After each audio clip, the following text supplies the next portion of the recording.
歡迎收睇呢個專為機構行政同工而設嘅 Google Drive 教學系列。我係 Anthony。你嘅機構係咪都用緊 Google Drive 呢？但係你會唔會有時都未係好識點樣運用，點樣管理文件或者同其他人協作，成日好驚整錯嘢，有啲心理壓力呢？希望呢個系列可以幫到你。今次呢條片會教大家點樣整理你嘅檔案，方便搜尋同埋分享。好嘅 filing system 係好嘅協作嘅重要基礎。其實同大家平時用電腦儲存檔案一樣，你都可以喺 My Drive 根據自己嘅喜好或者檔案分類，首先新增一啲 folder， 然喺 folder 入邊可以再細分更多層嘅 folder。你可能會話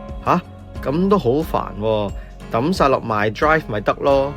不過以我嘅經驗，你繼續用落去嘅話，啲檔案就會開始好混亂，同埋要分享俾人將會好麻煩，要逐個 file 咁 share。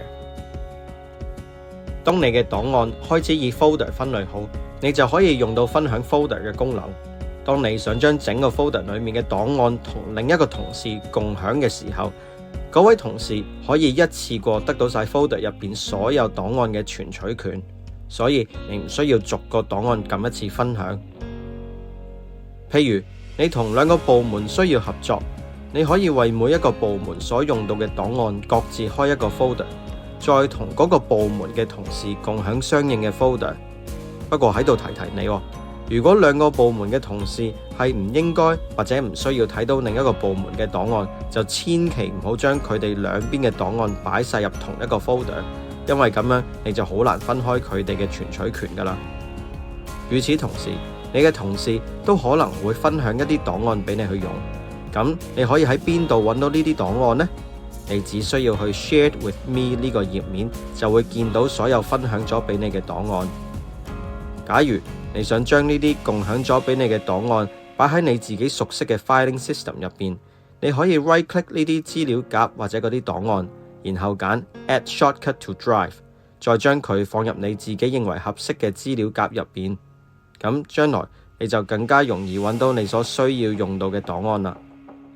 最後，我為大家整咗一幅圖畫，去更容易解釋用資料夾設定存取權嘅好處。假設你係需要負責3種類別嘅工作，有機構管理、活動統計同會員活動3個範疇。假設你需要幫啲 team leader 嘅會議去寫會議記錄，你可以喺機構管理 folder 入邊再開一個會議記錄嘅 folder， 再將呢個 folder 共享俾所有嘅 team leader。而你需要處理一啲會計記錄，你就可以喺機構管理 folder 入邊開另一個會計文件嘅 folder， 再將呢個 folder 共享俾會計部嘅同事。呢個情況 team leader 係唔會睇到會計文件 folder 入邊嘅檔案，同樣會計部同事亦都唔會睇到 team leader 嘅會議記錄。跟住你可以將機構管理呢一個 folder 共享俾 Center IC， 咁 IC 就可以睇到晒會議記錄同埋會計文件呢兩個 folder。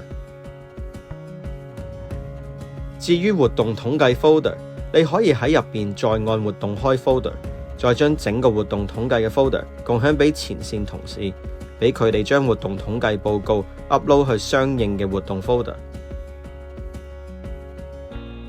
最後，活動會員 folder， 假設呢度你係想 upload 一啲俾會員可以睇嘅資料，例如一啲會員須知、活動通告等等，